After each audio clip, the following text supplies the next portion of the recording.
Simon & Schuster Audio presents The Art of Power. My Story as America's First Woman Speaker of the House by Nancy Pelosi. Read by the author.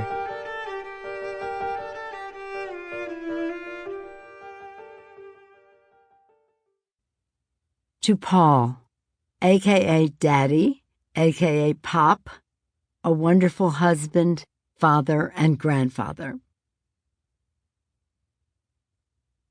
Preface. Know Your Why. In November 2006, after the Democrats won the majority in the House of Representatives, I was nominated by my colleagues to be Speaker.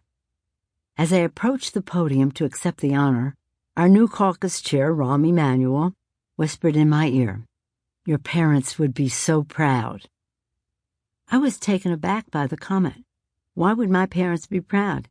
They did not raise me to be Speaker. They raised me to be holy. After having 6 sons, my mother wanted me to be a nun.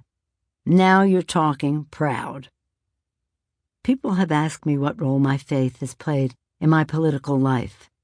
While I believe, of course, in the separation of church and state, I do believe that the values of my faith have informed my priorities. For example, my commitment to human rights springs from my belief that, as John Lewis always used to say, there's a spark of divinity in every person that needs to be respected. When I was a little girl and people would ask, "What is your favorite word?" I would always say, "the Word." It is a term used for Christ, and the Word became flesh and dwelt among us. John 1:14. Christ participating in our humanity enabled us to participate in His divinity, hence the spark. A Hebrew scholar, I've been told, in the 3rd century, said that because of the spark of divinity that we all have, hundreds of angels precede us when we walk. My deep commitment to honoring the spark of divinity in every person is why I turned to public service.